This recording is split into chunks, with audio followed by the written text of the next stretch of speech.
en esta oportunidad nos convoca la actividad de aprendizaje número 4, ¿correcto? Muy bien, el tema que vamos a abordar el día de hoy tiene que ver con el Business Process Management, tiene que ver básicamente con el tema de hacer la gestión de procesos, ¿correcto? La administración o gestión de procesos de negocio. Entonces hemos dicho que cuando tenemos que desarrollar un sistema de información, ¿cierto? Básicamente lo que tenemos que hacer es partir del análisis. Y en ese sentido, lo que nosotros hacemos básicamente es analizar la problemática situacional, entender el proceso de negocio, ¿correcto? Para poder, en este caso, plantear la mejor alternativa de solución, ¿no? Esos son los temas que hemos ido revisando desde el inicio de nuestras clases en la modalidad virtual. Muy bien, entonces vamos a hablar un poquito acerca de qué cosa es BPM, qué cosa es Business Process Management, y que básicamente es una metodología, ¿no? Que se utiliza para lo que es el modelamiento de los procesos de negocio, ¿no? Muy bien, entonces empecemos. Muy bien, ¿qué es lo que queremos lograr en esta sesión? Es que ustedes puedan analizar y modelar un proceso de negocio mediante pues, el uso de la metodología BPMN. Bien, modelar los procesos dentro de una organización permite, dice, conocer las áreas problemáticas y susceptibles a mejoras y la delegación de la autoridad y sobre todo las áreas de alto riesgo, así como el volumen de las operaciones y el ciclo de vida de los procesos. Esto debe incluir el contenido, dice, tecnológico y la problemática social. En realidad, cuando uno va a sistematizar o automatizar un proceso de negocio de una empresa, lo primero que tiene que tener claro es identificar cuál es el proceso de negocio que vamos a sistematizar. Más allá de identificar el proceso de negocio, es conocer las actividades que se llevan a cabo dentro de dicho proceso. Es decir, identificar básicamente ¿no? qué tareas, qué actividades son las que realizan cada uno de los stakeholders que participan en ese proceso de negocio. Y claro está, a través de una herramienta, a través de un software, una herramienta de software como lo es, por ejemplo, Visagi, podemos tranquilamente representar dicho proceso de negocio, ¿no? Previo análisis del mismo, previa identificación de las tareas o procesos o subprocesos que puede tener ese proceso general que va a ser producto de análisis y de representación. Claro está, para nosotros elaborar un modelo, un diagrama, tenemos que aplicar pues una metodología. Y en este caso, la metodología para modelar un proceso de negocio es BPM, ¿no? Como metodología de análisis y de diseño es la que se utiliza. Alguien dirá por ahí de repente, profesor, si yo quiero modelar un proceso de negocio, ¿no lo puedo hacer acaso con la metodología de desarrollo de software tradicional RUP? La respuesta es sí. A través de los diagramas de caso de uso de negocio, también conocidos como DCUM, nosotros podemos tranquilamente representar cada uno de los procesos que vamos a sistematizar a través, obviamente, de los famosos DCUM, diagramas de caso de uso de negocio, ¿no? Y para eso, pues tenemos que utilizar una herramienta de software, ¿no? En este caso puede ser Rational Rose, o puede ser, en este caso, Modelio, o puede ser StarUML, que es básicamente el software que nos permite, pues, acceder a las herramientas que encontramos dentro de dicho programa y que vamos a tener que representar a través de un diagrama, un modelo, cada uno de los elementos que intervienen en ese proceso de negocio, ¿no? Claro está en el caso, pues, de RUP, ¿no? La metodología de desarrollo tradicional RUP, utiliza, pues, el UML, el lenguaje de modelamiento unificado, ¿no? Ustedes recordarán, pues, que ahí representamos los business actors, o el business actor, el actor de negocio, el business worker, el colaborador, el empleado, y los use case, o casos de uso, ¿no? Y uno va representando dependiendo de la interacción del proceso, y hay especialistas, hay ingenieros de sistemas, que a algunos les gusta mucho, por ejemplo, hacer una especificación del caso de uso, ¿no? Y ahí, por ejemplo, utilizamos lo que es un include o un extend. Bueno, eso ya es parte de lo que es RUP. En este caso, entonces, profesor, si yo tengo que modelar un proceso de negocio, lo puedo hacer con la metodología de desarrollo tradicional, ¿no? La metodología de desarrollo de software tradicional RUP, sí. O si deseas, puedes hacerlo pues mediante un modelo, ¿no? Un modelo de proceso de negocio utilizando BPM, ¿no? Business Process Management, para hacer pues el modelado del proceso de negocio que queremos nosotros representar, ¿no? Y a través de Visagi, que es básicamente el software, la herramienta de software que generalmente utilizamos para representar dicho diagrama, que no es el único, ¿no? Como nos dijo la señorita Diana, ¿no? La compañera en la sesión anterior, profesor, no solamente puede usted utilizar Visagi, también puede utilizar Microsoft Visio. Y sí, es verdad, Visio es un programa que pertenece al paquete de Office y que también contiene una serie de diagramas previos a manera de plantillas que uno puede utilizar para poder también representar un proceso de negocio, lo cual es válido. Muy bien, entonces, una vez que se tiene, dice, el conocimiento de estos aspectos, ¿no? En este caso del proceso que vamos a modelar, los mismos pueden ser, dice, utilizados para acelerar o transformar la manera de llevar a cabo el proceso y definir, dice, los puntos de interés de la empresa sobre las cuales se debe poner básicamente más atención, ¿no? Y aquí en la imagen, pues obviamente esto es un modelo de un proceso de un diagrama, ¿no? Donde encuentro, pues, por ejemplo, una estructura de decisión, esta es una condicional, ¿no? Este es un proceso y pues todos se encuentran interrelacionados, ¿no? Como todo modelo, pues tiene un inicio, ¿no? Tiene una secuencia lógica y tiene un fin, un término, ¿no? Un cierre. Muy bien. BPMN 2.0, también conocido como Business Process Modeling Notation, la notación del modelado de procesos de negocio, nos dice que este es un estándar. Es un estándar que ha sido desarrollado básicamente para poder pues modelar los procesos de negocio que queremos nosotros representar. Y esto se dio a inicios del año 2014 y se ha convertido hoy en día ya como un estándar internacional, ¿no? Como por ejemplo en el caso de la ISO 19510, ¿no? Que nos habla pues del modelado de procesos. PPMN es una notación clara y amigable, dice. Esto debido a los muchos elementos, ¿no?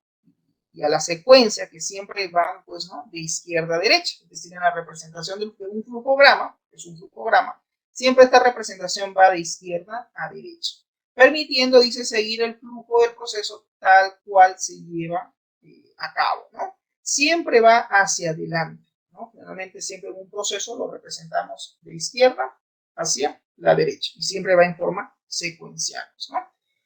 En BPMN, los procesos de negocio, dice, involucran, ¿qué cosa? La captura de una secuencia ordenada de actividades e información de apoyo.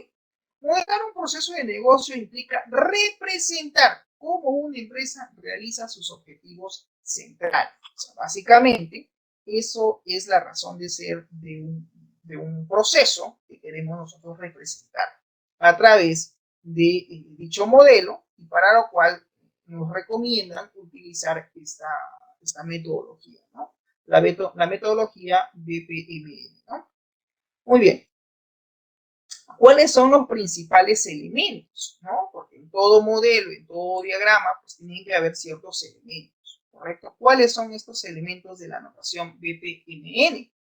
Pues tenemos desde contenedores, tenemos actividades, tenemos eventos con puertas y datos. Cuando hablamos de contenedores, los contenedores, dice, representan las entidades responsables de las actividades en los procesos. O sea, un contenedor lo que va a hacer es va a representar cuáles son las actividades, ¿no? Y cuáles son las entidades que participan en la actividad de dicho proceso. ¿Y qué cosas son las actividades? Las actividades pues, son acciones, algunos le llamamos tareas, actividad o tarea. Son las acciones que se ejecutan en el proceso, es decir, que se llevan a cabo dentro de ese proceso. Tales dice como tareas que pueden ser tareas que se van a llevar a cabo de forma automática o son tareas que se pueden llevar a cabo de forma manual, es decir, de forma procedimental. Ahí no hay intervención de ningún sistema de información. Profesor, ¿esto a qué se refiere con una tarea manual? Por ejemplo, el registro de pedido de forma manual, ¿no? A través del uso de un lápiz, un talonario, entonces es un proceso manual, todavía no está automatizado. Esa actividad también lo puedo representar a través de un modelo de BPMN, a través de un diagrama de Visay. Sí, se puede también representar a través de este diagrama, ¿no?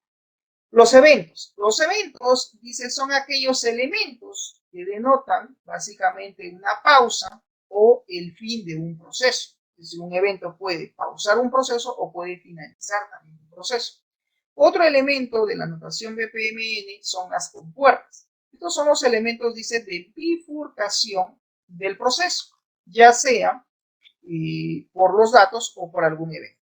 ¿Y qué cosas son los datos? Pues los datos básicamente representan los elementos de entrada o salida de información, ya sea escrita o de repente datos que pueden estar en formato digital o en formato electrónico. Eso también se puede representar. Bien, ejemplo de un modelado, ¿correcto? De un modelado de proceso a través pues, de la notación BPMN.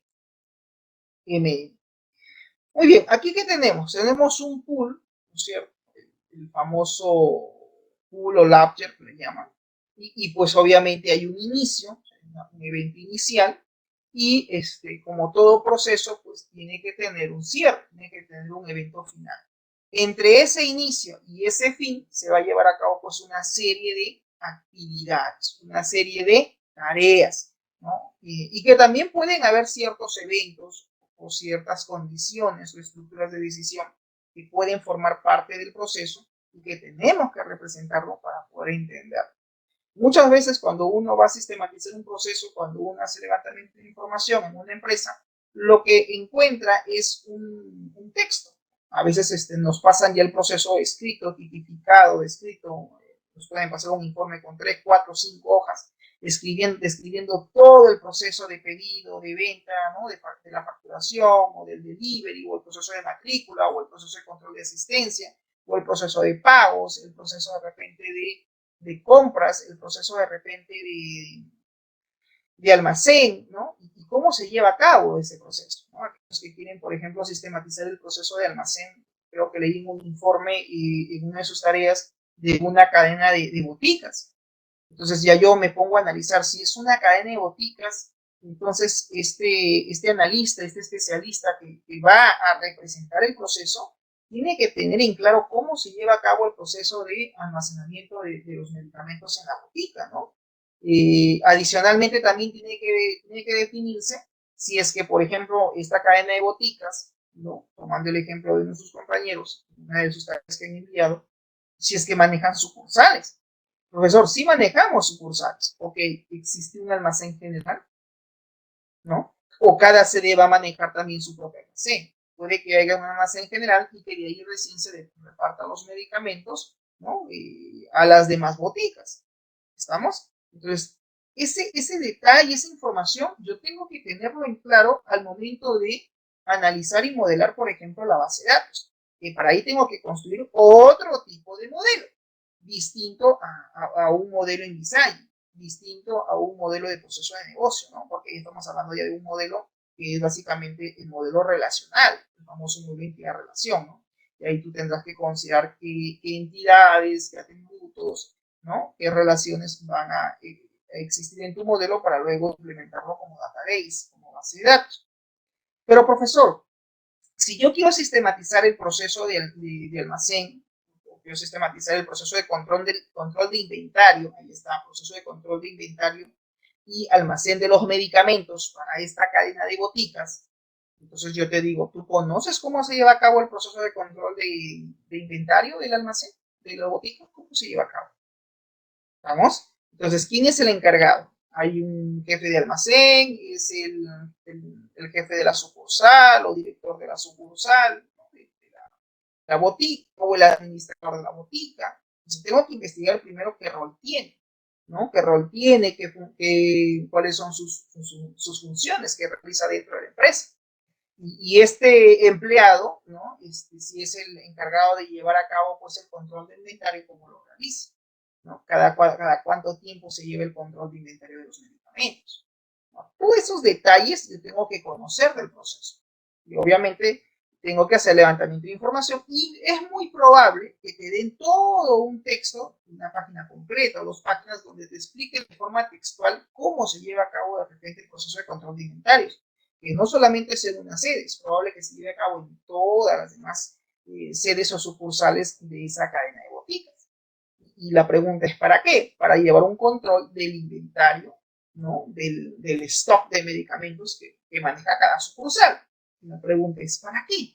Para poder luego generar lo que se llama pues, la adquisición de nuevos medicamentos, para luego poder generar pues las famosas órdenes de compra. Y eso está a cargo de otra área. Pero esa área necesita información pues, del área de almacén, ¿no? Hay todo un área logística detrás para poder hacer la adquisición de nuevos medicamentos, ¿no? Es inconcebible de que una botica, una sucursal, no existan medicamentos en stock. Y si no hay medicamentos en stock, entonces no se concretan las ventas. Entonces, se dan cuenta un proceso o una tarea, una actividad que no se lleve a cabo de forma adecuada, entonces puede influenciar en el negocio mismo, en la actividad comercial misma de la empresa. ¿Se entiende? Entonces, en ese sentido, es importante, jóvenes, conocer el proceso que pretendemos sistematizar. No solamente para tipificarlo en un informe y redactarlo y decir, sí, este es el proceso que yo voy a llevar a cabo. Es entenderlo, primero es conocerlo, entenderlo y comprenderlo. ¿Estamos? Por eso siempre se dice, pues, que para que tú quieras, como se dice, hacer algo, tienes que haberlo entendido, ¿no? Y más aún comprendido, ¿correcto? Por eso yo siempre digo, ¿no? La comprensión va más allá del entendimiento. Vamos. Muy bien. Entonces, aquí tenemos, pues, ¿no? En este ejemplo, ¿no? Tenemos el pool, el carril, ¿no? Hay un inicio, un evento de inicio. Acá hay una tarea, hay una actividad, dice recibir reporte de créditos. Entonces, en esta actividad, en este proceso, después del evento de inicio, la primera actividad se llama recibir reporte de crédito. Y luego pues se va a otra actividad o tarea que es básicamente el aprobar ese reporte de créditos. Y aquí hay una estructura de decisión. Obviamente entre tarea y tarea o entre actividad y actividad, estas tienen que estar conectadas. No lo puedes dejar a las tareas o a las actividades desconectadas. Tiene que haber una flecha que indique de qué actividad a qué actividad conlleva o a qué tarea continúa o cuál es la siguiente tarea a ejecutar. Y a eso se le llama secuencia del flujo.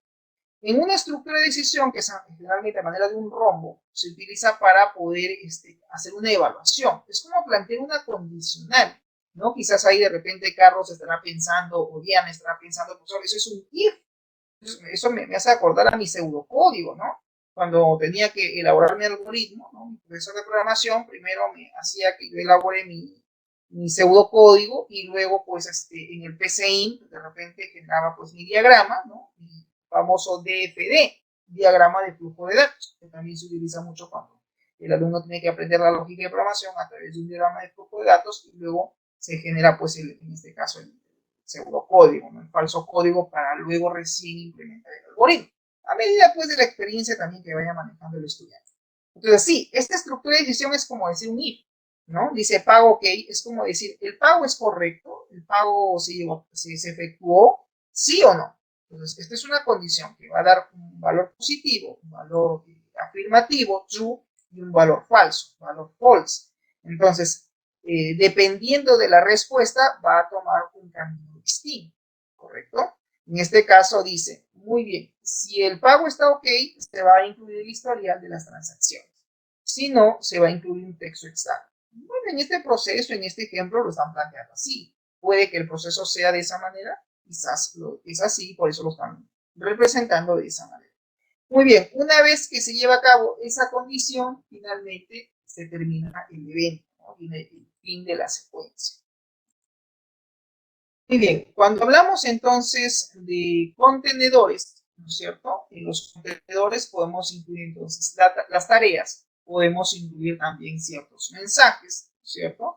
Dependiendo de nuestro diagrama, de nuestro flujo que queramos nosotros representar. Los contenedores y los comportamientos, dice, representan a las entidades responsables de las actividades en un proceso. Ejemplo, en una organización vamos a encontrar, ¿no? No solo el proceso, no solo las actividades, sino también los roles, ¿no es cierto?, que van a existir dentro del proceso de negocio a través de la identificación, por ejemplo, los stakeholders, ¿no? Asimismo, también van a existir ciertos comportamientos que pueden pues anidarse en los contenedores, ¿no? Los famosos compartimientos, ¿no? Un contenedor puede tener uno o dos compartimientos, ¿no? Los famosos pools, como se dice. Y esta flechita que ustedes observan ahí tiene que ver con el flujo de mensajes. Es decir, cuando tú tienes, por ejemplo, dos contenedores que son diferentes, ambos de repente están representando un proceso. Este puede ser el proceso A y este puede ser el proceso B. Entonces, entre el proceso A y el proceso B hay una comunicación. Entonces, ¿qué flecha utilizo? ¿La línea recta? No. Utiliza la flechita que tiene línea punteada para poder indicar que de este contenedor se va a pasar a otro contenedor, pero a través ya sea de una tarea o quizás a través de un mensaje. Esto va a depender de la naturaleza del proceso que nosotros queramos representar. En función a ello, nosotros hacemos la representación en nuestro modelo. ¿Ok? El orden del intercambio de mensajes se puede ser especificado, ¿no?, mediante la combinación de flujos de mensaje y de secuencias. Es decir, quieres tú anexar el contenedor 1 y el contenedor 2, o el contenedor A y el contenedor B, pues lo tienes que hacer a través de un flujo de mensaje, ¿no? A través de esta flechita indicamos que se está, digamos, el proceso está pasando de un contenedor a otro. En algún caso puede darse esta figura, que tengamos un solo contenedor, es decir, un solo proceso de negocio a representar, y lo queremos hacer por el uso de varios compartimientos. Entonces, aquí, por ejemplo, el contenedor va, digamos, a contener, va a abarcar 2 o 3 o 4 compartimientos. Eso va a depender básicamente de la naturaleza del proceso que queramos nosotros representar. Cuando hablamos de actividades, ¿sí? Cuando hablamos de actividades, básicamente, acá están, tenemos básicamente lo siguiente, ¿no? Tenemos tareas, tenemos actividades de tipo transacción, también existen actividades que representan un subproceso o evento, y está también las actividades de llamada. Entonces, ¿qué cosa es una tarea? Una tarea es una unidad de trabajo, ¿no? El trabajo básicamente que se va a realizar, o sea, la tarea que se va a realizar. Y cuando aparece con el símbolo más, es decir, cuando aparece este simbolito, ¿no?, dentro de la tarea, indica que eso es un subproceso, ¿no? Y acá va a la teoría que yo te decía, que un proceso de negocio puede albergar o puede contener varios subprocesos. Profesor, ejemplo, tengo el proceso de ventas.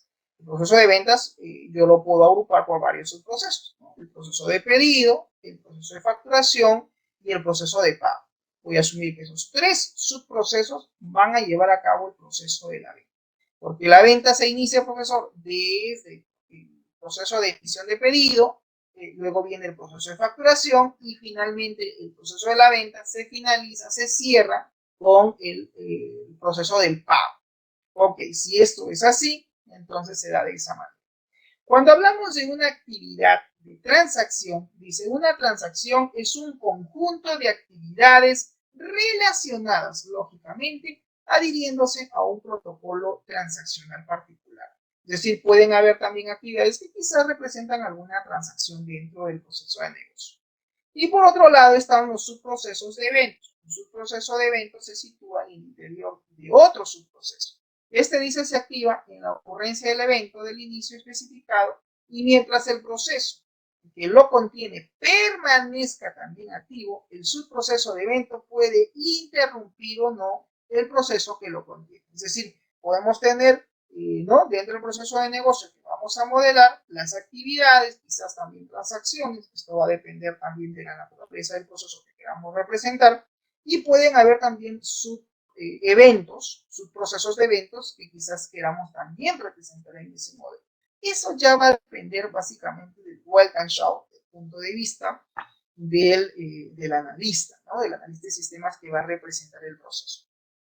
Y por último, están las actividades, en este caso, de llamada. Una actividad de llamada es una referencia, dice, a un subproceso o tarea que está definido de forma global y que se reutiliza en un proceso actual.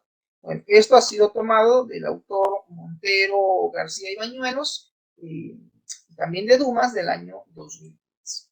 ¿Ah? Muy bien, también están pues algunos marcadores de actividad y algunos tipos de tareas que también se puede también tipificar en un diagrama. Hay gente que cuando representa un modelo quiere tenerlo todo bien detallado. Entonces eso también tiene que ver con el punto de vista del analista.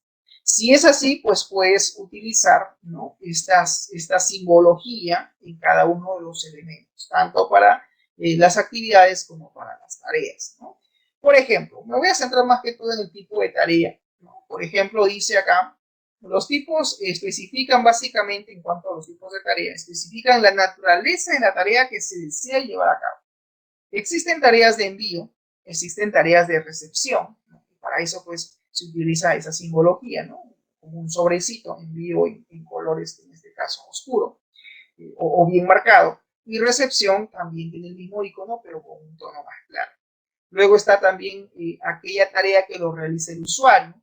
Realmente pues tiene la simbología del muñequito, ¿no? Del usuario, que también se puede especificar en el tipo de tarea que queremos representar. Y también existen tareas que se van a llevar a cabo no de forma automática, sino de forma manual. Y para eso utilizamos la simbología de la manito, ¿no? Significa que es una tarea manual, lo hacen procedimentalmente, no está automatizado. Quizás para que esto se realice de una forma adecuada, el analista quiere especificar qué tipo de tarea es el que va a representar y para eso utiliza pues ese tipo de iconos o de simbología. También está aquellas tareas que representan una regla de negocio y aquellos que tú veas, aquella simbología que tú veas en una tarea, ¿no? A manera de icono, como un engranaje, significa que va a invocar a un servicio. Es un proceso que ya está automatizado y que va a empezar a ejecutarse. También está la ejecución de scripts, que es, para eso se utiliza este documento, ¿no? Como si fuera una hoja, estuvieran pues escribiendo ahí, ¿no? Entonces una ejecución de scripts. Este es otro tipo de simbología, ¿no? Muy bien, también están las compuertas. Hay compuertas que están basadas en eventos, hay compuertas exclusivas, hay compuertas paralelas, hay compuertas inclusivas, hay compuertas complejas, ¿no? Entonces, aquí también estamos hablando básicamente de la simbología del tipo de compuerta que quieran utilizar.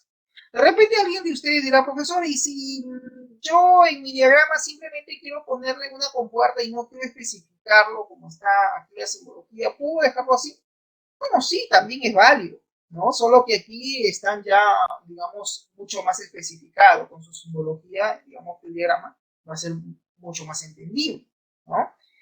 Cuando hablamos de compuertas exclusivas, dice, es un punto de bifurcación, ¿sí? Porque en realidad una compuerta, como yo les decía, es también conocido como una estructura de decisión, ¿no? Si lo llevo a programación es como decir un if, ¿no? If, condición, y esto me da un valor verdadero o un valor falso. Pero en un modelo, esto se representa a manera de un rombo, ¿no? Porque le llaman pues la famosa compuerta. Este dice es un tipo de bifurcación que selecciona exactamente un flujo de secuencia entre las alternativas existentes en un punto de convergencia. La compuerta espera a que un flujo incidente complete, ¿no?, para activar el flujo saliente. Es decir, toda bifurcación o toda estructura de decisión pues va a tener dos caminos, ¿no? Un valor verdadero y un valor falso. En ambos caminos que uno tiene que modelar, tiene que especificar qué tarea o qué actividad es la que se va a llevar a cabo, ¿no? No lo podemos dejar vacío, ¿no? Si es una sola tarea, entonces yo diría, ¿para qué utilizas una estructura de decisión, no? Vas a condicionar, es porque te puede dar dos caminos, camino A o camino B, ¿no? Entonces, tú utilizas una bifurcación o una compuerta de estructura de decisión cuando quieres hacer una evaluación de una actividad previa, ¿no? ¿Desea eliminar pedido? ¿Sí o no? ¿No? O en este caso, ¿no? Tengo el proceso de pedido y luego dice, ¿no? ¿Desea factura o boleta? Uno también puede representarlo, ¿no? Es decir, sí, factura, entonces va por otro camino. O no, es una boleta, entonces va por otro camino. Va a depender básicamente de cómo queramos utilizar este icono dentro de nuestro diagrama, ¿no? Muy bien, entonces ahí tienen ustedes los tipos de comporta. Quizás seguramente lo han utilizado en algún momento cuando tengo que representar un proceso de negocio. Simplemente estamos repasando parte de lo que ustedes ya conocen, porque al final en su documentación de su proyecto ustedes van a tener que representar el proceso de negocio que ustedes intentan sistematizar. Y créanme que en todo informe, en todo proyecto de sistemas, te van a pedir no solamente la documentación formal, ¿no? El título del proyecto, los objetivos, la justificación, las limitaciones, en fin, la descripción de la problemática situacional o la descripción del problema, ¿no? Sino también que tú, en este caso, analices y modeles, representes los procesos. Entonces, más allá de la identificación, pues, ¿no? Del proceso de negocio, de los requerimientos del usuario, requerimientos funcionales, no funcionales, en algún momento hay que representar el caso de negocio, ya sea a través de un modelo de BPM o quizás a través de un DCUM, un diagrama de caso de uso del negocio, ¿no? Eso ya es, digamos, criterio del analista, ¿no? De cómo quiere representar el proceso. En realidad, ambos modelos, tanto un modelo en Visage como un modelo en UML, un diagrama de caso de uso de negocio, ambos deberían de representar el proceso de negocio que uno intenta mejorar, automatizar o sistematizar, ¿no? Un diagrama ilustra mejor el proceso, ¿no? Es más entendible que tener un texto de varias líneas donde me explique pues, de forma secuencial y estructurada, ¿no? Y textual todo el proceso. A través de un diagrama es mucho más fácil de entender. ¿Y es importante representarlo? Pues sí, porque en algún momento no solamente vas a modelar el proceso de negocio, sino que también vas a tener que elaborar el modelo relacional de lo que sería en un futuro la base de datos, para de ahí recién plantear los prototipos, el prototipado, las interfaces, ¿no? Una vez que has hecho todo un análisis de acuerdo al proceso de negocio que intentas mejorar o sistematizar.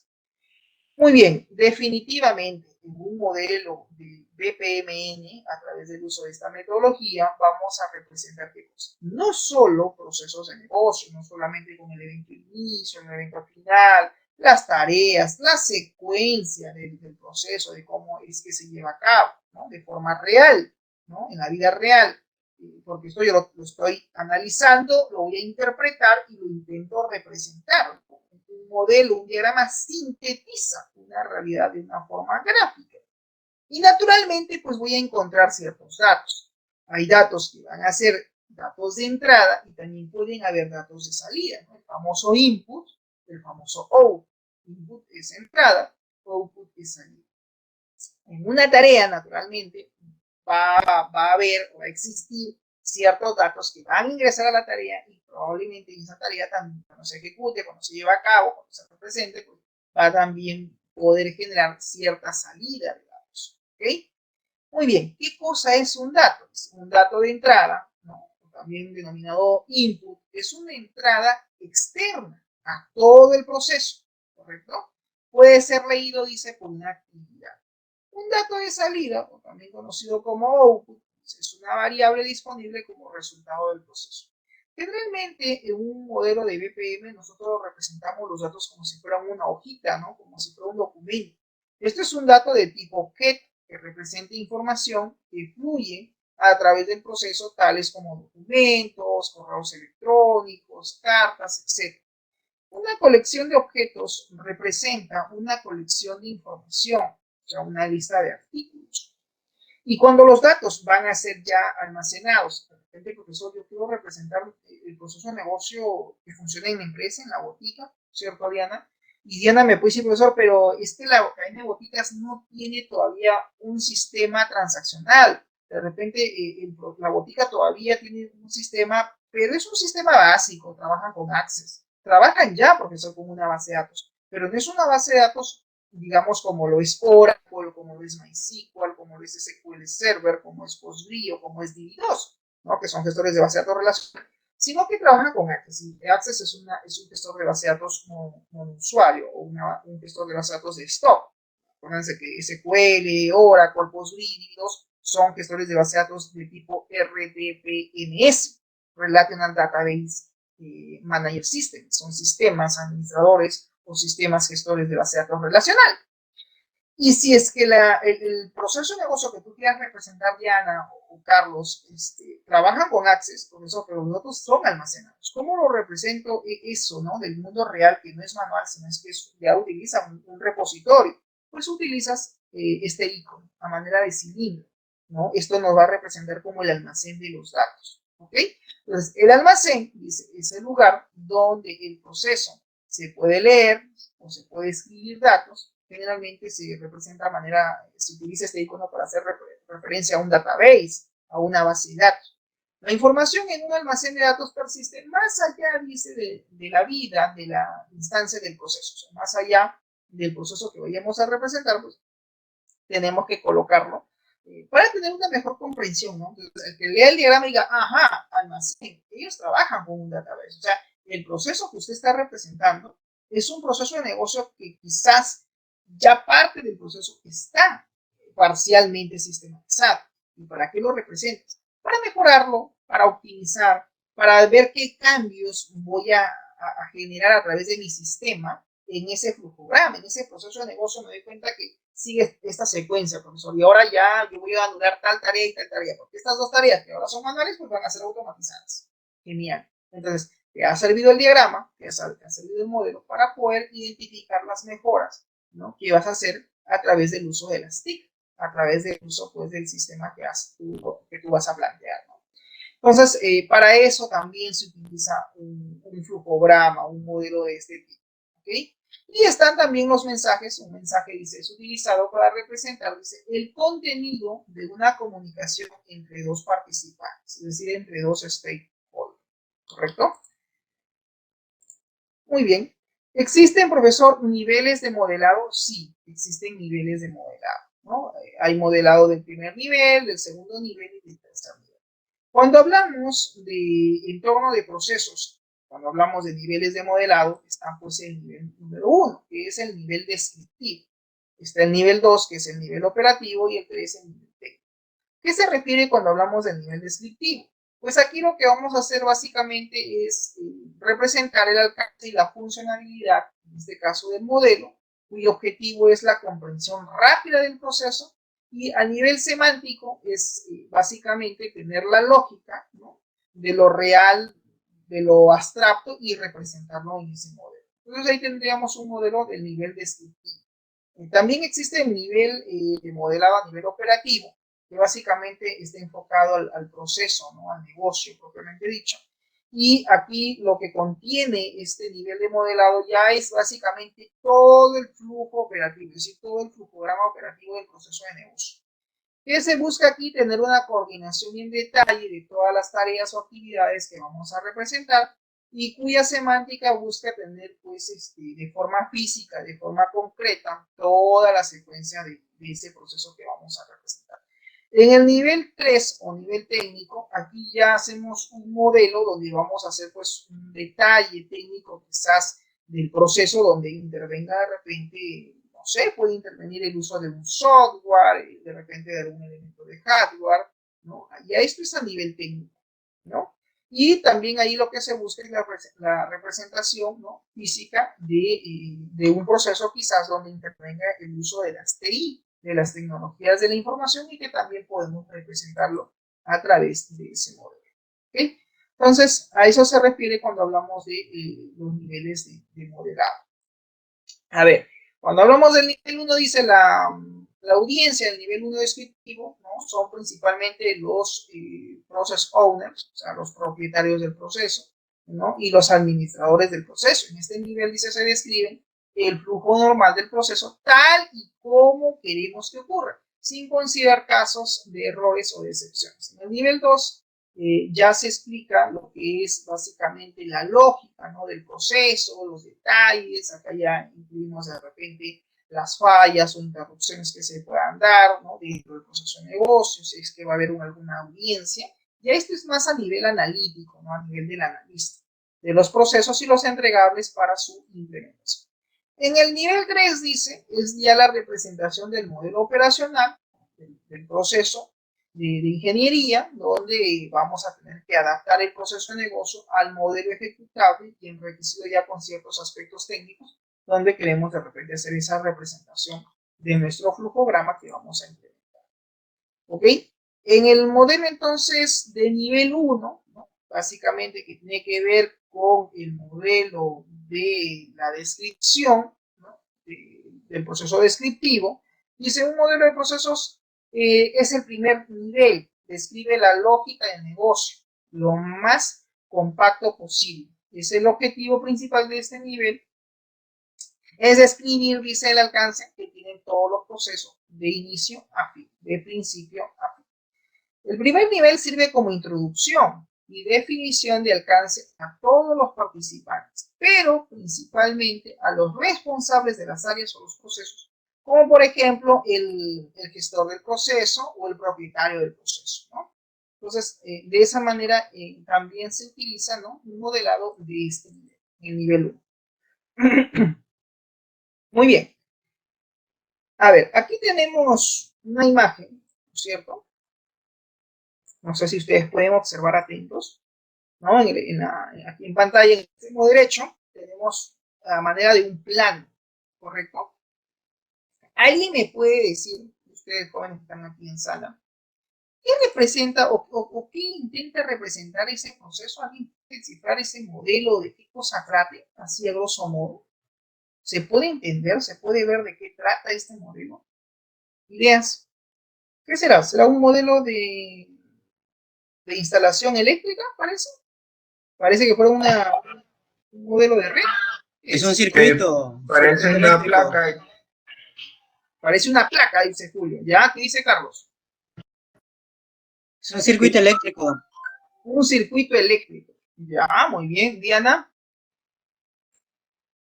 También un circuito eléctrico parece. Parece. ¿Y se entiende? Así a simple vista No. pueden...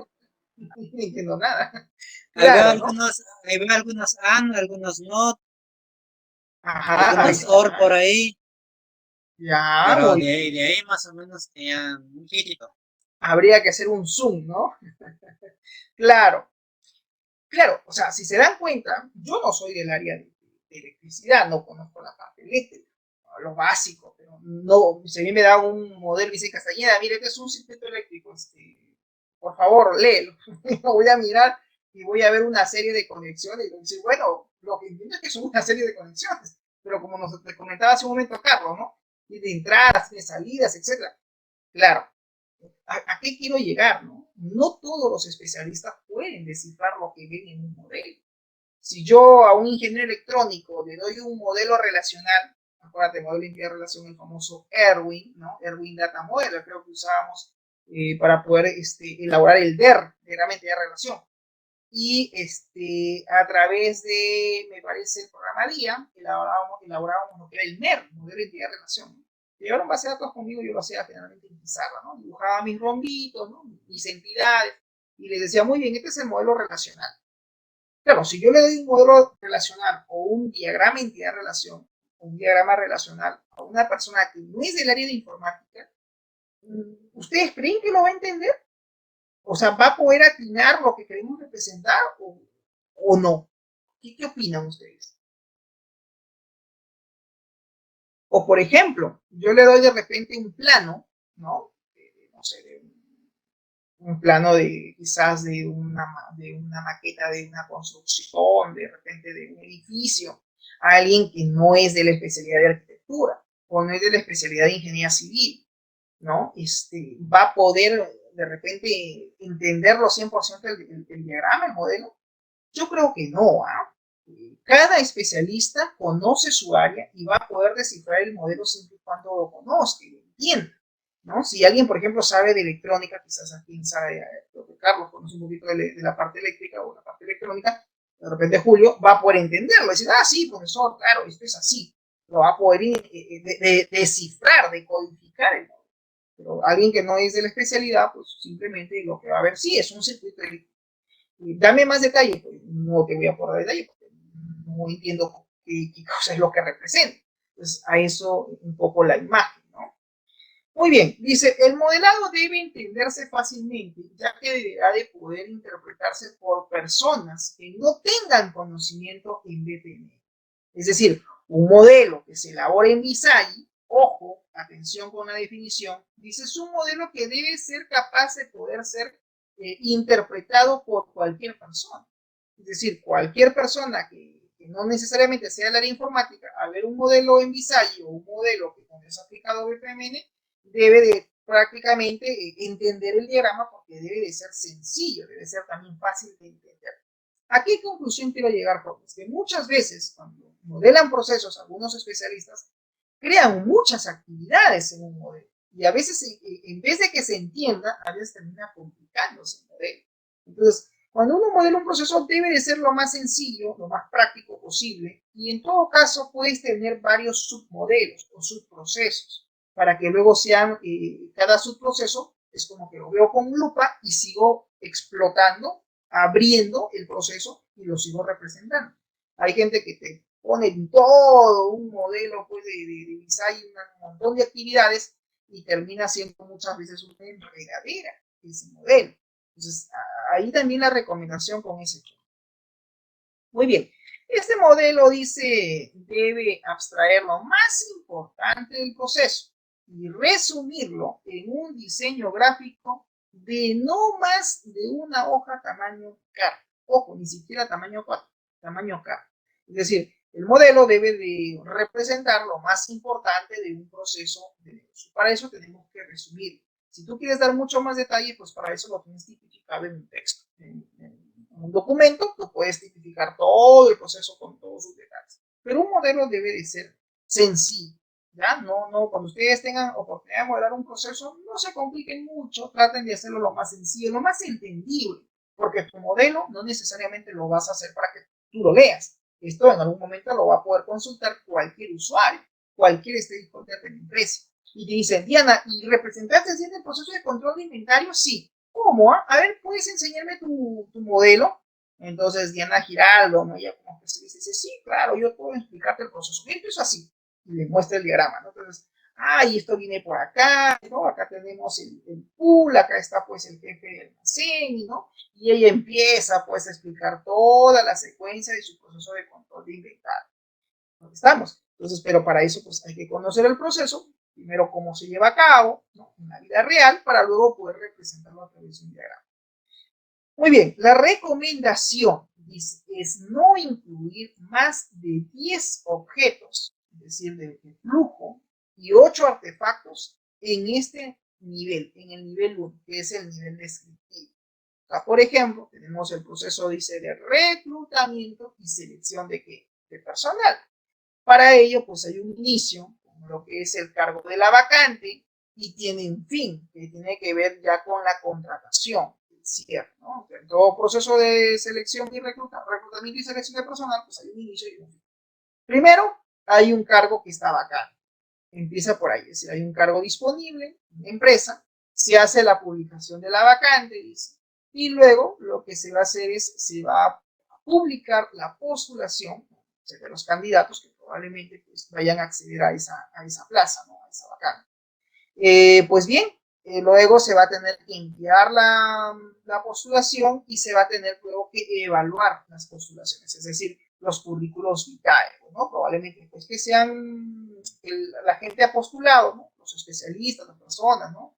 Han hecho su postulación, se envía esa postulación, se trata de seguramente llevar la documentación para que luego sea evaluado las hojas de vida, los CV, ¿no? Los currículos vitae. Y finalmente dice se va a tener que proceder a contratar, ¿no? Después de la evaluación se determina, ¿no? Quiénes están aptos, quiénes están no aptos, quiénes cumplen con el perfil, etc. Profesor, ¿y ese proceso podría usted representarlo aquí? Sí, podría también tenerlo, pero eso implica que yo abra más el diagrama. ¿Me dejo entender? Entonces tú puedes resumir tu diagrama tranquilamente en un primer bosquejo y si es que quieres tener más detalle también lo puedes hacer. La idea es que tampoco el diagrama sea tan complicado, tan complejo, también, ¿no? Muy bien, una vez que se ha hecho la evaluación entonces de las postulaciones, se procede a contratar, ¿no?, a la persona o al candidato que ha quedado para ese cargo vacante, para ese puesto. Y finalmente, pues, se finaliza el proceso de contratación.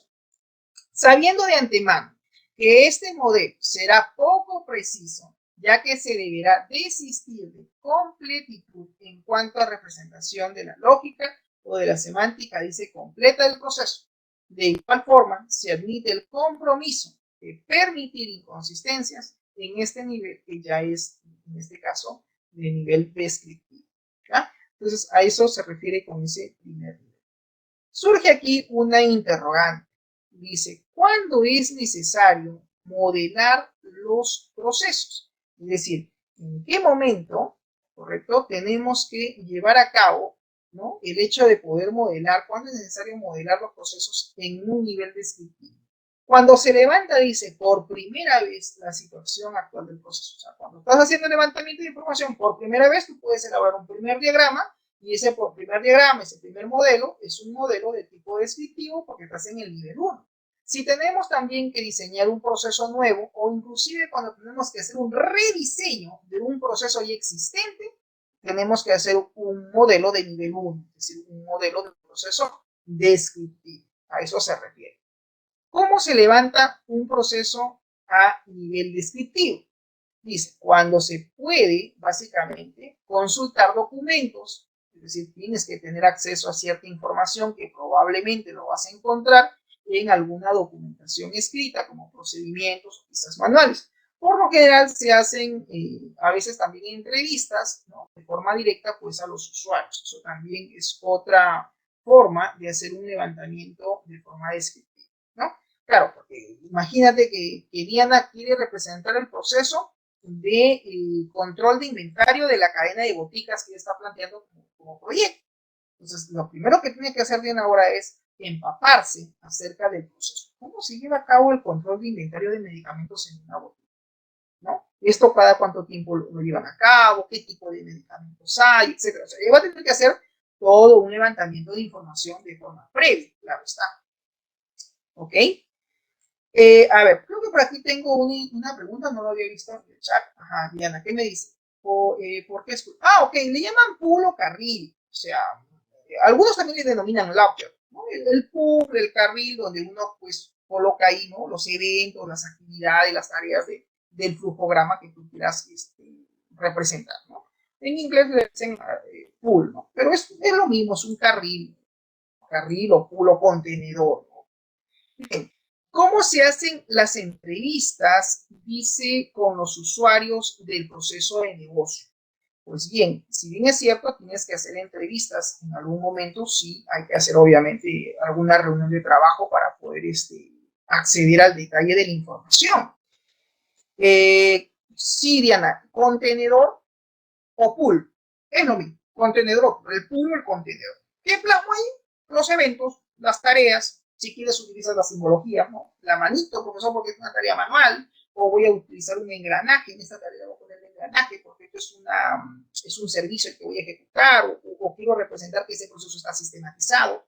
Y también, profesor, aquí yo quiero poner una estructura de decisión, ¿no?, el famoso if que yo decía, el rombo, porque acá yo quiero plantear una condición, y si esto no pasa, entonces va a ir por este otro camino y voy a ejecutar esta otra tarea. Entonces, tú ahí representas lo que realmente quieres representar en el modelo, que se supone es la abstracción de la realidad y que tú lo estás tratando de sintetizar a través de tu diagrama. Más o menos actividades, eso ya es básicamente el punto de vista del analista, ¿no? Hay gente que le gusta detallar bastante y coloca varias actividades, puntos de vista. O simplemente tú puedes sintetizar por actividades claves. Emitir pedido, anular pedido, emitir facturación, emitir boleta, entregar medicamentos en un proceso de venta, ¿no? Registrar pago.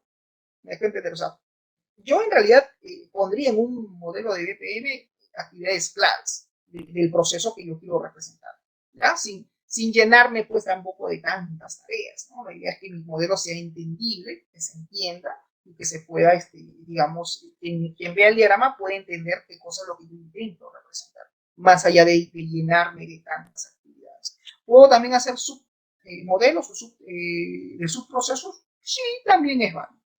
Muy bien, ¿cómo se hacen las entrevistas con los usuarios del proceso de negocio? Se pueden realizar, dice, de forma individual, ¿no? Siguiendo el flujo del proceso, o bien podemos hacer una reunión donde puedas incluir, involucrar, ¿no?, a todos los stakeholders que forman parte del proceso o que interactúan con el proceso para poder hacer una especie de workshop, ¿no?, una especie de reunión de trabajo, ¿no? Porque obviamente necesito involucrar a todos los stakeholders en el caso, por ejemplo, de tuyo, Diana, que quiere hacer el control de inventarios, pues ahí quién sería como stakeholder clave. ¿Cuál sería tu respuesta ahí? Yo quiero, profesor, representar o sistematizar el proceso de control de inventario. ¿A quién vas a tener que recurrir para que te explique el proceso?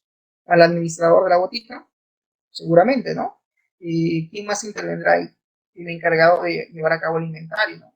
No sé si tendrán ahí un jefe de logística o un jefe de almacén, ¿no? ¿Qué rol tiene? ¿Cómo le denominan ese stakeholder? Pues ahí habría que hacer pues levantamiento de información para poder entender cómo es que esa cadena de boticas lleva a cabo ese proceso, ¿no? El proceso de control de inventario, que creo era el tema de tu problema. Muy bien, muy bien. Siguiente interrogante. ¿Cuáles son las ventajas, dice, desventajas de levantar procesos con workshop, es decir, con reuniones de trabajo? Aquí tenemos una imagen, ¿no? Tenemos ahí una serie de personas, ¿no?, que están ahí alrededor de la mesa, una serie de documentos. Alguien al fondo tiene una especie de pizarra, ¿no? Está tomando nota, está organizando ahí la información, al parecer. Dice, la ventaja de un workshop es el de involucrar desde el principio a todos los participantes, en este caso del proceso, ¿no? Y darles pues la oportunidad, dice, de manifestar sus perspectivas, la perspectiva, su punto de vista del proceso, ¿no? ¿Y qué opinas? ¿Cómo lo entiendes? ¿Y cómo lo represento? ¿No? Y ello básicamente nos va a poder ayudar a aumentar, dice, el grado de aceptación del proyecto independiente.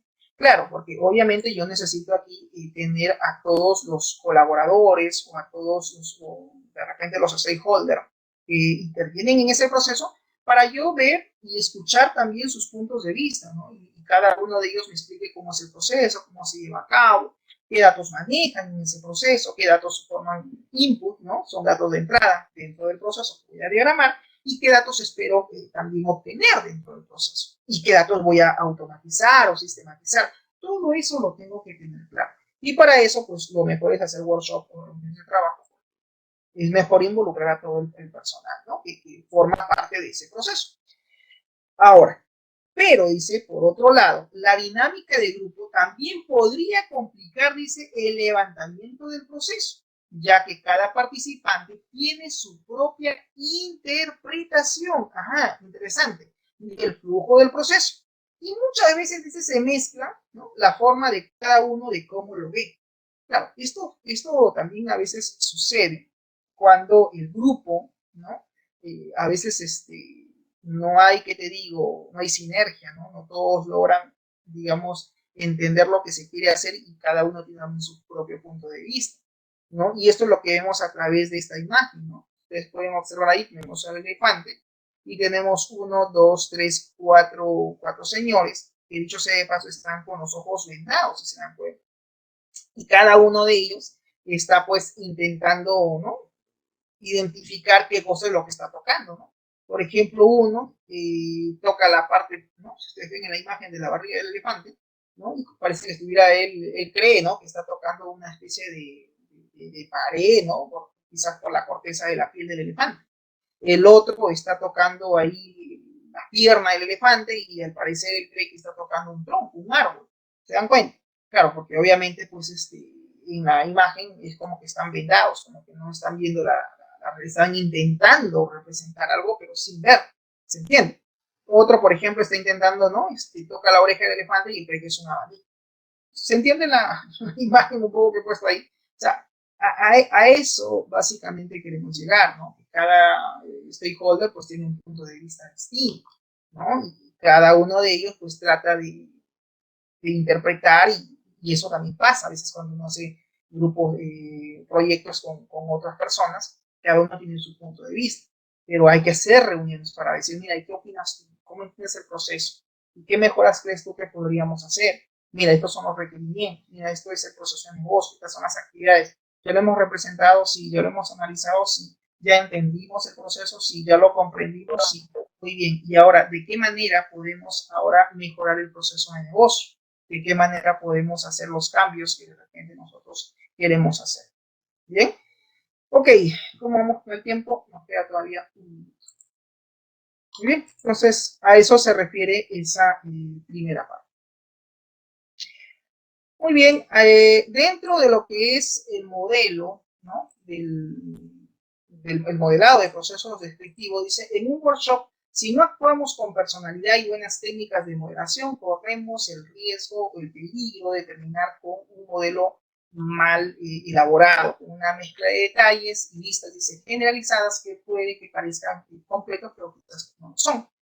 Y eso también puede conllevarnos a ciertos errores. Al inicio de esta sesión, la sesión del modelado de proceso, deberemos aclarar los siguientes objetivos, ¿no? Primero, básicamente dice, queremos definir el proceso de inicio a fin, es decir, de principio a fin.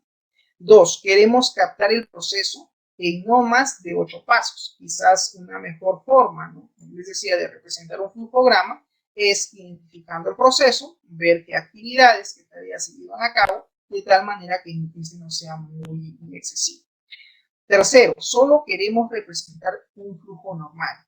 Cuarto, dice, solo queremos identificar los roles, los reguladores que intervienen directamente en el proceso. Y 5, no queremos levantar aún ineficiencias, problemas o propuestas de mejora. Es decir, en el modelo solamente representamos el flujograma del proceso de negocio tal cual hemos investigado, hemos hecho levantamiento de información, y lo que vamos a hacer por ahora es simplemente la representación de cómo se lleva a cabo dicho proceso, y para eso usamos pues un modelo, en este caso que puede ser en Visage o como nos decía Diana, de repente en Microsoft Visio, ¿no? Y representar el flujograma del proceso que queremos nosotros luego mejorar o sistematizar. Siguiente, queremos levantar el proceso de negocio de forma resumida, y no más de 45 minutos. ¿A qué se refiere con eso? Pues el tiempo que generalmente uno se puede tomar para poder representar un proceso de negocio, ¿no? Pero como les decía, pues tenemos que hacer primero el levantamiento de la información. Bien, ok. Ajá, estamos ya con la hora exacta.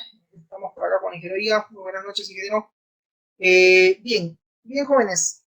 Hasta aquí, ¿alguna pregunta, consulta? Recuerden que nuestro tema tiene, digamos, tenemos doble transmisión. Es una primera parte, ¿sí? El día de mañana vamos a continuar con la segunda fase, con la segunda transmisión. Concluimos el ejemplo, vamos a hacer un ejemplo del proceso y luego ya continuaremos con un ejemplo que nos pidió Carlos, que tiene que ver con el tema de restricciones, como se ha pedido de base de datos, y luego ya concluiremos con las interfaces. Bien, preguntas hasta aquí, Diana, Carlos, Jonathan, Pascual, preguntas. Profesor, ¿puede retroceder las páginas Ya, a ver, ¿a dónde? para preguntarle algo? ¿Acá? Sí, No. ¿cuándo se hace el contenedor? O sea, ahí hay dos puntos, ¿no? Y en el otro hay dos contenedores separados. ¿Cuándo se hace uno u otro? Ok, a ver, si bien es cierto, tú puedes tener, esto generalmente va a depender mucho del analista que está representando el proceso. Ahí he visto algunos autores, por ejemplo, que lo que hacen es el proceso que están, digamos, representando, crean un contenedor general y en ese contenedor ponen los compartimientos. Por ejemplo, el contenedor puede ser acá, yo puedo poner proceso de ventas, ¿sí? Puedo poner acá proceso de ventas. Y en cada compartimiento dentro del contenedor puedo crear o puedo representar el nombre de los stakeholders. Por ejemplo, ¿no? Digo, proceso de ventas. Okay. ¿Quién interviene? El cliente. Entonces, un comportamiento como cliente. En el siguiente, ¿quién interviene? Profesor, interviene el vendedor o el empleado. Ok, empleado o vendedor. Profesor, pero dentro del proceso de ventas también está el área de almacén, o sea, el jefe de almacén. Ok, jefe de almacén. Entonces, ¿qué hago? Los stakeholders, que en este caso que estoy identificando, puede ser en este caso el cliente, puede ser el empleado, puede ser en este caso el jefe de almacén, que forma parte del proceso de ventas que intento sistematizar, lo coloco dentro de un contenedor principal, todo el proceso, y en cada compartimiento hago referencia a cada stakeholder. Y luego yo represento cada una de las actividades que va a hacer cada stakeholder. O sea, ¿qué hace el cliente? Las tareas que lleva a cabo el cliente. ¿Qué hace el empleado o el vendedor? Las tareas o actividades que hace el vendedor. ¿Qué hace el jefe de ventas? Y lo represento de esa manera. Eso es una forma.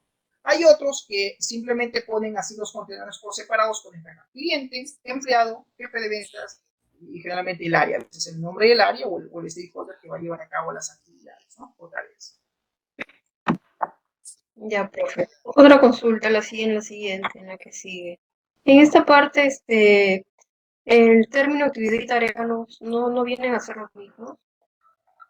En realidad, una actividad, una tarea sí, viene a ser lo mismo, solo que generalmente en nuestro léxico nosotros decimos tareas, ¿no? Porque un contenedor va a tener una serie de tareas. ¿Qué representan? Pues actividades.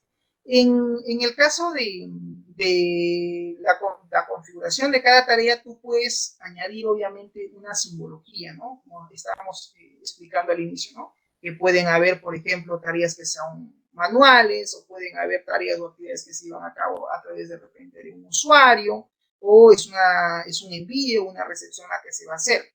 En alguna tarea tú puedes incluir una actividad. Por decir, si yo tengo una tareita que es básicamente un rectángulo con las puntas redondeadas, pero por eso esa tarea yo quiero representarlo como una actividad que es un subproceso.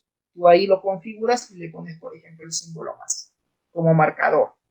Pero en realidad es lo mismo, solo que hablando en términos de marcadores, sí, tiene su propia simbología que tú puedes configurar en la herramienta, en Visage. Ya, otra consulta. ¿Estos símbolos son para BPMN en general o solo para Visage? En realidad, esto es de la metodología BPMN. Esto va a depender mucho del software. En Visage yo sí he visto que puedes hacer esta configuración. En Visio no he chequeado Visio, no sé si realmente tendrá las mismas opciones de poder configurar los iconos, ¿correcto? Pero en lo que es la herramienta Visage sí, tú puedes configurarlo en cada tarea, indicar si es una tarea manual, es una tarea de proceso, es una tarea de usuario, es un, no sé, un evento, un proceso, el que vas a, un servicio que vas a ejecutar. Entonces tú en la tareita haces clic derecho y ahí encuentras los iconos, ¿no? Para indicar qué tipo es, qué tipo de tarea. Y si esa tarea te va a llevar a un subproceso, entonces eso ya significa que es otra actividad, pero ahí también lo puedes configurar. Así es. Ya, gracias. Ya, Diana, no te preocupes, está bien, genial tu intervención. ¿Alguien más? Carlos, Julio, Pascual. Pues, Sí, sí, yo tengo una consulta con respecto a la última letra de la palabra BPM. ya, N, de notation. Sí, pero ¿qué diferencia hay de lo que siempre hemos escuchado que es BPM, no? Simplemente. Ok, simplemente es la notación de la metodología. Porque BPM es Business Process Management, ¿no? Y le pone la N, pues es la notación. Y ya, lo que estamos básicamente es en la notación del proceso de negocio. Básicamente eso. ¿Alguna otra pregunta? Ok, gracias. No, qué ocurrencia, Julio, no hay problema. Muy bien, Carlos, ¿vamos? ¿Sí? Claro, ya. Sí, profe, normal. Ya, igual mañana hacemos un ejemplito y ahí lo vamos a seguir complementando porque es la parte inicial, la parte teórica. Y Sí, profe. Sí, porque no todos lo hemos visto. Ya, sí, no hay problema. Y mañana Ya, hacemos un ejemplo y luego entramos a lo que es ese juego. ¿Ya? Bien, ok, jóvenes, muchas gracias por su atención. Bien, entonces vamos a dar ya por finalizada la transmisión y conmigo será hasta el día de mañana. Que tengan una excelente noche. Chau, chau. Nos vemos, profe. Nos vemos, hasta luego.